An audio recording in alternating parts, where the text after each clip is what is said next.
दोस्तों, ये कहानी जरा ध्यान से सुनना। किसी गांव में एक बहुत गरीब सेठ रहता था। उसको गरीब सेठ इसलिए कह रहे हैं क्योंकि एक समय वो भी बहुत अमीर था।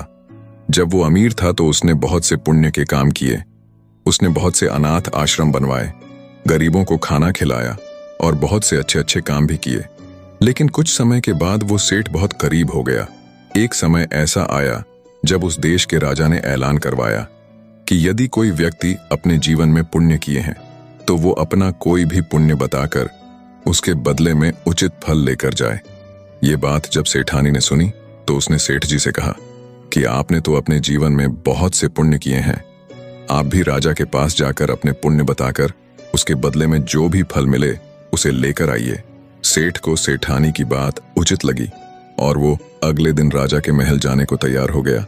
सेठानी ने जाने से पहले सेठ के लिए 4 रोटी बनाकर पैक कर दी और कहा कि जब रास्ते में भूख लगे तो इसे खा लेना। सेठ खाने की पोटली लेकर राजा के महल की तरफ चल दिया। दोस्तों, गर्मी का समय था और बहुत ही तेज धूप हुई थी। सेठ ने देखा कि सामने एक नदी बह रही है। नदी को देखकर सेठ के मन में ख्याल आया कि सामने पानी भी है और पेड़ की छाया भी है, क्यों ना यही बैठकर थोड़ा आराम भी कर लिया जाए और भोजन भी कर लिया जाए। यही सोचकर सेठ ने खाने की पोटली पेड़ के नीचे जमीन पर रख दी और नदी में हाथ मुंह धोने के लिए चला गया। तभी वहां पर एक कुतिया अपने बच्चों के साथ आ गई। सेठ जैसे ही हाथ मुंह धोकर पानी से बाहर आया तो कुतिया सेठ को देखकर अपनी पूंछ हिलाने लगी, क्योंकि सेठ के पास से रोटी की खुशबू आ रही थी। कुतिया और उसके बच्चों को देखकर सेठ को दया आ गई, इसलिए उसने पोटली में से 2 रोटी निकालकर उस कुतिया को दे दिया। कुतिया को बहुत भूख लगी थी। उसने बिना समय गवाए रोटी खा ली। रोटी खाने के पश्चात कुतिया फिर से सेठ के मुंह की तरफ देखने लगी। सेठ ने सोचा कि इसके 4-5 बच्चे भी हैं और वो लोग इसका दूध भी पीते होंगे, 2 रोटी से इसकी भूख नहीं मीठी होगी।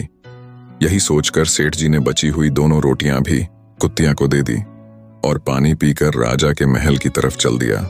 जब सेठ राजा के महल में पहुंचा तो राजा को अपने किए हुए पुण्य कर्मों की गिनती कराने लगा।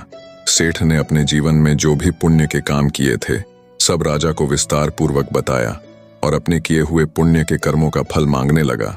राजा ने ध्यान पूर्वक उसकी बात सुनी और कहा, आपने जो भी अपने कार्य बताए हैं उसका कोई भी फल नहीं है। अगर आपने कोई और भी पुण्य किए हैं तो वो भी बताएं, शायद मैं आपको उनका कुछ फल दे पाऊं। सेठ राजा की बात सुनकर कुछ नहीं बोला और ये कहकर वापस जाने लगा कि अगर मेरे इतने पुण्य का कोई फल नहीं है तो गिनती कराना बेकार है और अब मुझे यहां से चले ही जाना चाहिए।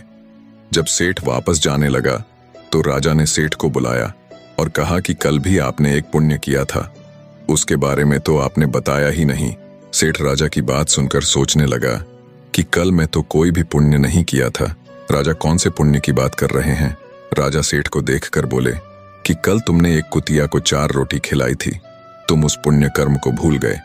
तुम अपने कल के किए हुए पुण्य के बदले में जो भी मांगना चाहो मांग सकते हो, वो तुम्हें अवश्य मिलेगा। सेठ ने कहा कि राजा जी, आप ऐसा क्यों कह रहे हैं? मेरे पिछले सभी कर्मों का आपने कोई मूल्य नहीं लगाया और एक कुतिया को खिलाई गई 4 रोटी का मूल्य क्यों लगा रहे हो? राजा ने सेठ को कहा कि जो पुण्य तुमने याद रखे और गिनकर लोगों को बता दिए वो सब बेकार है। राजा ने कहा, जो भी कर्म तुम करते हो और लोगों को सुना देते हो वो सब व्यर्थ हो जाता है।